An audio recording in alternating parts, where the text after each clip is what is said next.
The eye. As she saw no sign of revulsion in Hi's eyes, a secret thrill of delight ran through her, followed by surprise at her joy. Why was she so happy about this? Crush began to realize the answer to that question. Please look at me. Sometimes, people like myself appear in the Red-Eye tribe. When they grow up, they develop some form of special ability. In my case, I was talented at priestly magic. Therefore, I was in the running to be the next tribal chief, and so I raised my banner in revolt against the chief. That battle split the tribe in two, but we won because we were stronger. And so your stores of food were now adequate, because your numbers had decreased? Yes, and in the end, our tribe survived. When we rebelled, the chief held out until the bitter end, and he died after being covered in countless wounds. Before he received the fatal blow, he looked at me and smiled. The words slipped painfully from Crush. That was the guilt which had been festering in her heart ever since she killed the previous chief. She could not confess these sins of hers to the people who had stood by her, complicit in her treason. But now, she could unburden herself to Zaryusu. That was why she was going on and on about the past. It was a smile which I did not expect from someone looking upon the person about to murder them. There was no hatred, resentment, hostility, or malice there. It was such a beautiful smile. I was wondering, could it be that the chief had done all this after taking everything else into consideration? In contrast, we were merely acting out of hostility and idealism. The chief was the one in the right. And after the chief died, that is to say, after the scapegoat for all our sins had been killed, our tribe united once more. In addition, he left us the parting gift of solving our food shortage. By now, Crush had already reached her breaking point. She had struggled for so long with her guilt, and the burden of becoming the acting chief. Thus, when she let herself break down, she would do so with tremendous force. However, Crush swallowed the impending deluge inside her, because she knew that if she allowed her thoughts to fall into chaos, she might not even be able to speak. A quiet sobbing filled the air. Biologically speaking, it was an insignificant amount of tears, but the fact was that on a psychological level, she had been broken to the point of weeping. Diamond suit, diamond suit, diamond suit, what a frail little body she had. In the natural world, weakness was intolerable. While children were still a protected group, there was little difference between male and female lizard men. All of them valued strength. From that point of view, he should be scorning the female before him. After all, how could the leader of a tribe show weakness before a member of another tribe, before a stranger? However, Zaryusu thought differently.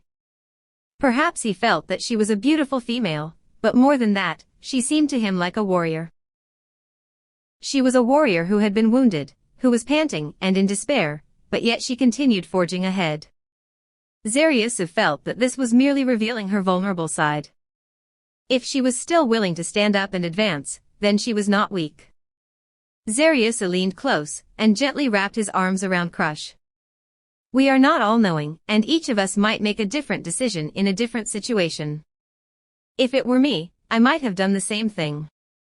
But I don't want to try and comfort you or anything, because there's no such thing as a right answer in this world. All we can do is to choose to move on, and I feel that even after all the regret and misery, and the wounds that cover the soles of your feet, all you can do is choose to press forward. The warmth of their bodies flowed into each other, and the tiny tremor of their heartbeats went with it. For a moment, it felt as though their hearts were slowly syncing up with each other. What a strange feeling. This was a warmth Zaryusu had never felt before in his life. It was not because he was embracing a lizard man. Could it be that it's because I'm holding this female, Crush Lulu, in my arms? Before long, Crush wriggled free of Zaryusu's chest. Zaryusu briefly regretted the departure of her warmth, but he kept silent, because he did not know how to express that feeling. It seems I've embarrassed myself in front of you. Do you think less of me now? What do you mean embarrassed? Do I look like the sort of male who would laugh at someone who carried on moving forward despite their wounds and worries about the future? But I think you look very beautiful. The white tail curled and slapped repeatedly at the ground. Oh dear. Zariusa did not inquire about what Crush had meant by those words. Instead, he asked another question. Right, does the Red Eye tribe raise fish? Raise? Yes, as in breeding and nurturing fish to be eaten. We don't do that, because fish are a blessing from nature. From what Zariusa could tell, no lizardman tribe had ever practiced fish breeding. That was because they felt that growing their own food was a form of blasphemy. That seems to be what the priests, what the druids think. Could you try to change their minds and persuade them to raise fish to fill their bellies? The priests in our tribe seem to have accepted that. Crush nodded. Then, I shall teach you how to raise fish. The important thing is their feed. You need to feed them with the fruits conjured by druidic spells. The fish grow large and fat when fed on those. Is it really all right for you to tell me the secrets of fish rearing? Of course. There's no point hiding it. It's more important that I help as many tribes with that as possible. Crush bowed deeply to Zariusa and lifted her tail in thanks. You have my utmost gratitude. Well, you don't have to thank me, but in return, I'd like to ask you something again. The emotion disappeared from Crush's face, and that shift in attitude calmed Zariusa's heart down. This was a question he could not evade. Zariusa took a deep breath, and so did Crush. And then Zariusa asked, what does the Red Eye tribe intend to do about the coming battle? After what we discussed yesterday, we are currently in favor of fleeing. Then, Acting Chief Crush Lulu, let me ask you one more time, do you still feel the same way? Crush could not answer him. It was only natural to hesitate, given that this concerned the fate of the Red Eye tribe. However, Zariusa could do nothing about that response, but force a smile to his face. You have to make that decision. I believe the reason why the previous chief smiled at you was because he was entrusting you with the tribe's future. That being the case, now is the time to live up to his trust in you. That's all I have to say. The rest is up to you. Crush's round eyes panned around the room. It did not imply she wanted to flee or seek help, but that she was searching for the right answer within her heart. No matter how it ended up, all Zariusa had to do was accept her answer. As acting chief, may I ask how many people you intend to evacuate? For the time being, we are planning to evacuate 10 warriors, 20 hunters, 3 priests, 70 males, 100 females, and some children. As for the others? Depending on the circumstances, we might have to let them all die. Crush stared off into empty space and murmured, really now? Then, please give me your answer, Acting Chief Crush Lulu of the Red Eye tribe. Diamond Suit Crush considered her options. She could kill Zariusa. Personally speaking, she did not want to do that, but it was a different matter in her capacity as acting chief. How about killing him and fleeing with the rest of the village? Crush abandoned that line of thought, because it was an extremely dangerous gamble, and it concerned their future. Besides, there was no guarantee that he really had come alone. Then, how about agreeing with him and then running away with everyone? That would probably be problematic too. If they tried to be clever and messed up instead, it might lead to a war with the Red Eye tribe, one that would lead to an extermination of their people. After all, their intention was to reduce the population, and it did not matter who had to die for that to happen. Ultimately, if he did not receive an answer agreeing to an alliance, he would probably lead an army to the Red Eye tribe to destroy them. However, she did not know if Zariusa had realized there was a flaw in that plan. The problem of food scarcity still remained. Then, enlightenment dawned on Crush, and she smiled. There had never been a way out to begin with. From the moment Zariusa had proposed the alliance, from the moment he had suggested they work with the Green Claw tribe, the only way for the Red Eye tribe to survive was to ally with them and join the battle together. Zariusa should have realized that as well. Even so, he wanted Crush to give her answer. He probably wanted to see if Crush, the leader of her tribe, was worthy of standing beside him as his comrade. After that, all that was left was to speak her decision. However, if she told him, many people would surely die. Still, let me get one thing straight. We are not fighting to die, we are fighting to win. I may have said a lot of things that made you uncomfortable, but as long as we beat the enemy, we can laugh it all off. I hope you understand that. Crush nodded to show that she understood. He was a compassionate male. With that, Crush replied with her decision. We, the Red-Eye tribe, will join you, because I do not wish to make the previous chief's smile meaningless, and also because I want to give the Red-Eye tribe its best shot at survival. Crush bowed deeply, and lifted her tail. Thank you very much. Zariusa nodded, and his firmly erect tail spoke more of his emotions than his words ever could. Diamond suit, diamond suit, diamond suit. It was morning. Zariusa looked toward the main gate of the Red-Eye tribe's village, from where he stood in front of Rororo. His mouth opened, and a yawn slipped out. He was still feeling a little tired, because he had been sitting in on the tribal meeting of the Red-Eye tribe until late last night. However, time was of the essence, and he had to visit another tribe by today. Zariusa furiously battled the specter of sleep, but he lost his fight, and yawned again, louder than before. While Rororo was hardly a stable ride, for some reason he felt that he could still fall asleep on top of it. Zariusa glanced at the sun, which seemed bright yellow despite having just risen, and then he looked back at the main gate. A feeling of confusion came over him, because something strange had walked out from it. It was a bundle of grass. It was a set of garments that had been made with long strips of cloth, and stuffed full of long grasses. If it lay down on the marsh, it would look like a pile of weeds from a distance. Ah, where have I seen a monster like that before? As Zariusa recalled the sights he had seen as an adventurer, Rororo growled in a threatening fashion from behind him. Of course, Zariusa knew who that pile of weeds was. There was no doubt about it. After all, her white tail peeked out from it. As he stared dumbly at the swaying tail, and absent-mindedly rubbed Rororo to calm it down, the pile of weeds had already drawn up to Zariusa. Good morning. Good morning, it seems you've gathered the tribe. He looked toward the dwellings of the Red-Eye tribe. It was filled with a frantic energy, with many lizard men running back and forth. Crush stood aside to watch, and then replied, there were no problems with that.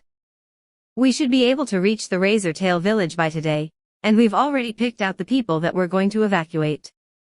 According to the spells cast by the priests from the village, the Razortail tribe was the first to be attacked. The fact that the first tribe to be attacked was not the Dragon Tusk tribe was a godsend, when they considered the time they had left. Then, why are you coming with me, Crush? The answer is simple, Zariusa. But before I answer you, tell me this, what do you intend to do next? After the long meeting that had lasted from evening to the middle of the night, neither of them felt uncomfortable about addressing each other by their first names. Even the way in which they spoke had changed, probably because they had come to be familiar with each other. After this, I intend to visit another tribe, the Dragon Tusk tribe. They're the tribe that values strength over all things, right? I've heard that they have the greatest fighting power of all the tribes. That's right. Since we haven't had much contact with them, we'd best prepare ourselves for anything. Everything about them was shrouded in mystery, so even proceeding to their domain was a very risky matter. In addition, they had absorbed the survivors of the two tribes which had been disbanded during the previous war, so that made things even more dangerous. Zariusa had distinguished himself during that war, so he would be a hated nemesis for the survivors of those two tribes. Even so, they were the tribe whose strength they most needed during the upcoming conflict. So that's it. Then it would be better for me to accompany you. Why? Is it strange?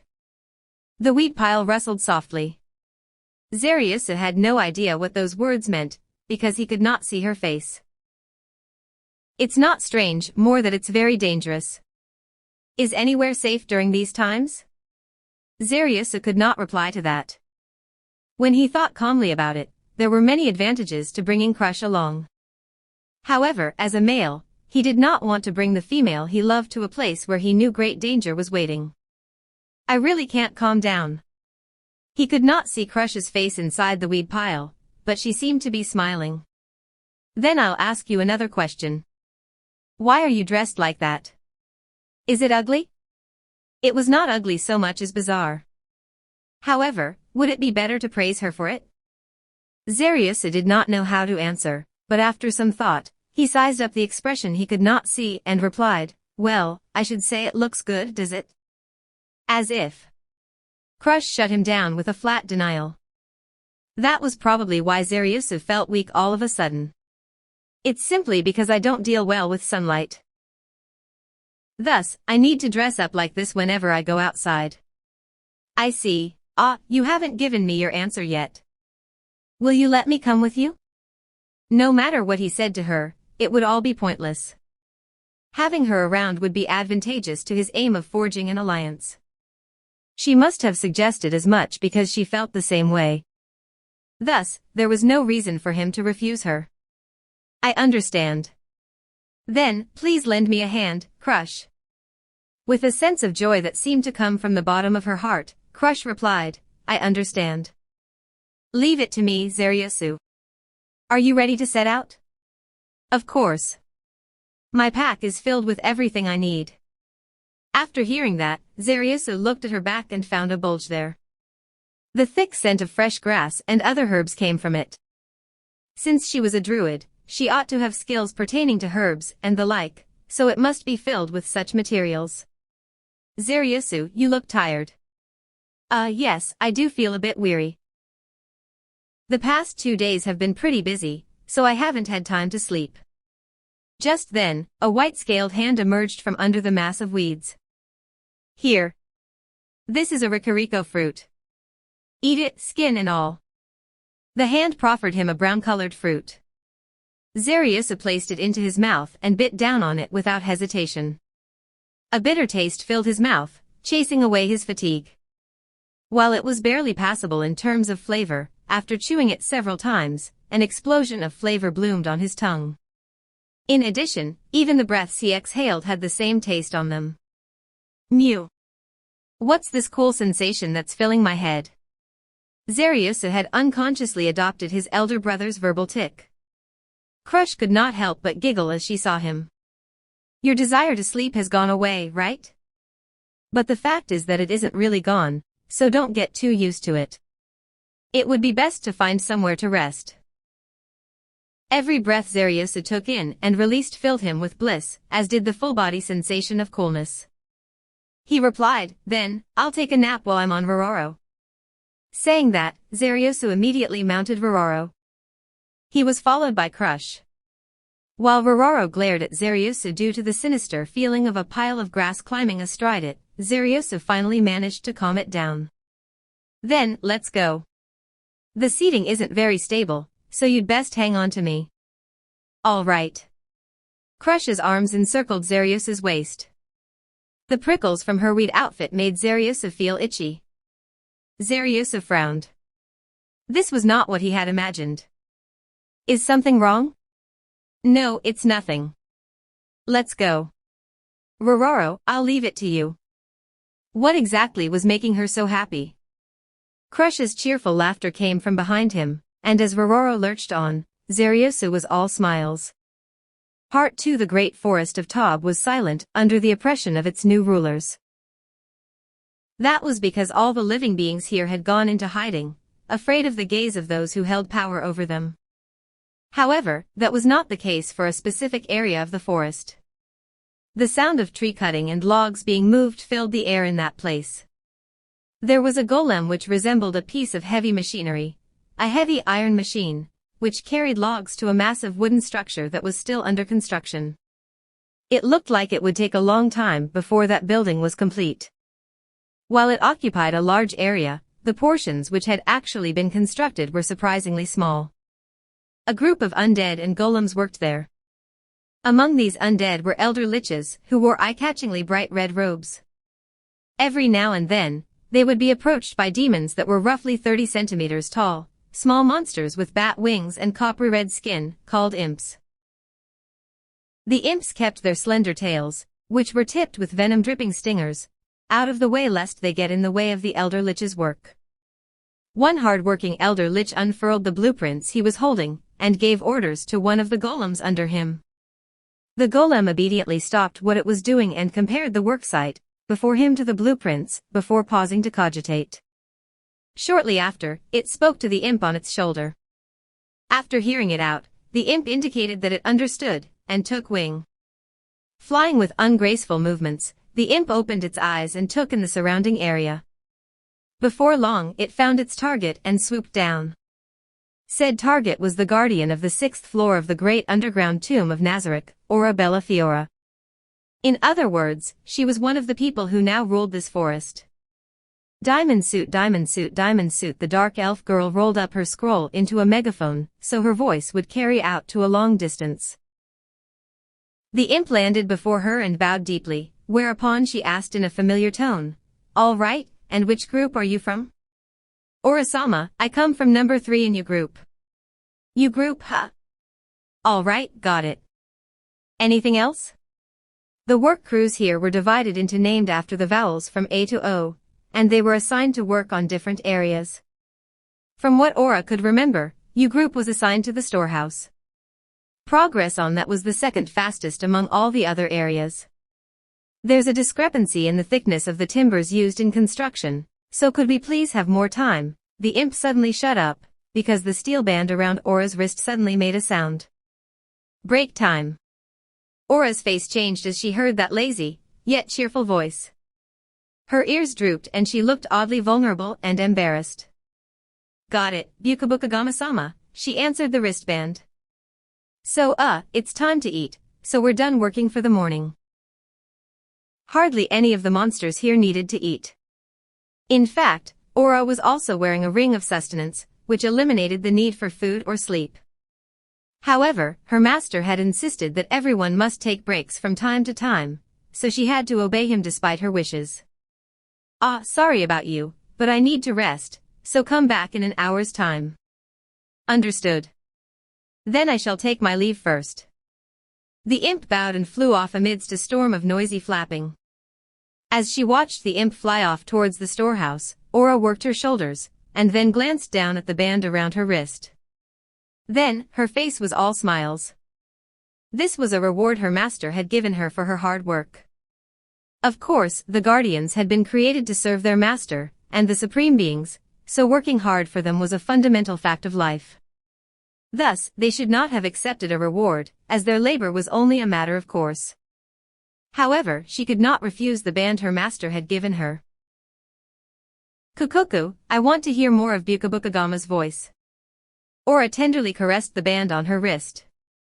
That gesture was more loving and gentle than how she stroked her own beasts. All the voices recorded into this item came from the Supreme Being who had made Ora. They filled Ora with delight, even if all they did was tell the time. She had felt jealous when she learned that her brother, Mare, had received a ring of Ain's gown, but in all honesty, she felt that this item was better. Ehehehe, Ora's ears drooped, and she caressed the band with an embarrassed look on her face. Then she nodded in satisfaction as it gleamed in the sunlight. But shortly after that, she tilted her head in bafflement. Why did Ain-sama say that I could not set it for certain times? Ain-sama had commanded that the watch not be set to state the times of 7:21 or 1919, among others. I might as well ask him. Crap. After noticing the time which floated above the watch, she hurriedly rushed off. There was a maid at her destination. The 41 maids who served the great underground tomb of Nazarick were heteromorphic creatures called homunculi. All of them resembled beautiful women. However, she did not. She had the head of a dog that was divided down the middle by a line. It resembled a scar, complete with traces of stitching. It looked as though her face had been split in half and joined back together again. Her name was Pistonia S. Wanko. She was the head maid of the great underground tomb of Nazarick, and a high-level cleric. I have brought the hamburger over as you wish, Orasama. The side dishes are 2 pickles and unpeeled French fries, while the drink is cola, wine. The delay before the wine made Ora think that she had forgotten to add her verbal tick at the end of her words, but Ora did not comment on it. Her attention was focused on the smell that tantalized her tummy, and made her drool in anticipation. While the ring she wore meant that she did not need to eat, it did not make her unable to do so. In addition, eating was a pleasurable activity, especially when it came to such delectable cuisine. The combined effects of this food and drink are, no need for that. I didn't ask you to make this for me just to boost my stats. Understood, Juan. Aura approached Pestonia and the dinner service she was pushing, which emanated a delicious scent. Time to eat, time to eat. Pestonia whipped the silver lid off the tray as Aura intoned her eating rhyme. Oh, Aura's eyes were glued to the food as it revealed itself, and at the same time she blurted out something which came to mind. A 7 beef mince is good, but I prefer mixed mince. I hope you can make a triple patty with that meat. Then, I shall inform the head chef of your wishes, Juan. Thank you. Aura picked up the entire tray and giggled as she strode off. Part 3. As Zariusu examined the village of the Dragon Tusk tribe which lay before his eyes, a pile of vegetation thrust itself forward from beside his head. Needless to say, that mass of leaves was actually Crush. She reached out to pull away the vegetation covering her face, which Zariusu felt was very beautiful. Are you really going to charge right in? Do you want to pick a fight with them? No, it's the exact opposite, actually. The Dragon Tusk tribe places great value on strength. If I left Rororo behind and went in on foot, I might end up being challenged by all sorts of people before I even got to their chief. Entering while on Rororo's back will avoid that sort of trouble. After advancing with Rororo for some distance, it would seem they had been spotted, because several warriors emerged from the village, each brandishing a weapon and eyeing Zariusu and his group. Rororo sensed their hostility, and let out a low growl. As he heard Rororo's growl of warning, he urged it forward. Continuing on like this would spark a confrontation. Zariusu went on until conflict was almost inevitable before stopping Rororo and hopping down from it. Crush jumped down as well. Quite a number of warriors stared daggers at the two of them. Their gazes seemed to inflict a palpable pressure. This was no longer mere hostility, but on the level of murderous intent. Crush seemed shaken by their gazes and froze. That was because she was not experienced with the battlefield, despite her potent abilities as a druid. In contrast to her, Zariusu strode forth. He shielded Crush with his body and shouted, I am Zariusu Shasha, a representative who has come to visit. I seek an audience with your chief. His powerful voice blew away the bloodlust in the air. The tables were turned on the warriors of the Dragon Tusk, who flinched as they were shaken by him. Then, Crush raised her voice and stated her name. I am Crush Lulu, acting chief of the Red Eye tribe. I too seek an audience with your chief. Though her voice was not loud, it was filled with the assurance and confidence of one who bore the fate of her tribe on her shoulders. Spurred on by the manly and proud voice of the male beside her, the cowering girl from just now was nowhere to be seen. I say again. I am here to see the chief. Where is he? In that moment, a ripple ran through the air. It was as though raw emotion had been transformed into a shockwave, which washed over them. Rororo's heads thrashed wildly. Its jaws gaped and it gave voice to a menacing roar, glaring angrily around itself. As the hydra's roaring echoed from all around, the air seemed to shrink away from it, as though in fear. There's no need to protect me from small things like this. I didn't do it to protect you, because you chose to come here of your own free will. However, I was the one who destroyed their tribe, so I should be the one to bear their vengeful gazes. The warriors started gathering at the entrance of the village. All of them were heavily muscled and imposing lizard men. Their bodies were covered in faded scars, which implied that they were grizzled veterans. However, Zariusu did not see their chief among them. All of these lizard men were mere warriors. None of them had the fearsome stature of his brother, nor did any of them have anything like Crush's unusual looks or her air of authority. As Rororo roared, the lizard men remained on edge. And then NGK. Crush gulped and squeaked.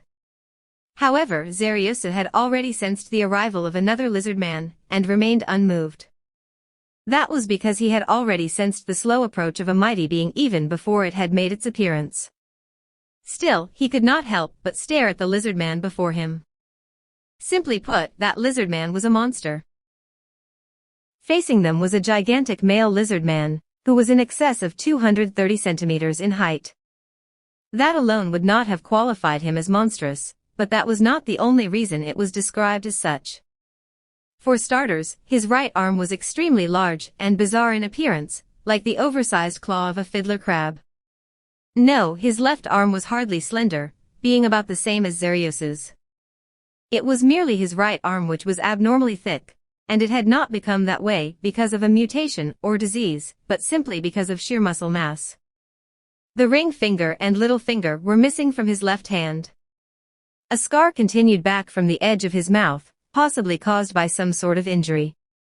His tail was flat, like it had been squashed. It resembled an alligator's more than a lizardman's. However, out of all these visual features, the thing which drew the most attention was the brand on his chest. The design was different from the one Xeriosa had on his chest, but the meaning was the same. This lizard man was also a traveler. And as he sized up Xeriosu and company, the rustle of dry kindling spilled from his mouth, the sound of that monstrous lizard man grinding his teeth. It was probably his version of laughter. "Welcome, Master of Frost Pain." The monstrous lizardman's rich, basso profundo voice matched his appearance perfectly. He was probably speaking normally, but even that exuded an awesome air of power. "Pleased to meet you. I am the Green Claw Tribe's Xeryu." The monster lizard man waved off the rest of his introduction. "State your names."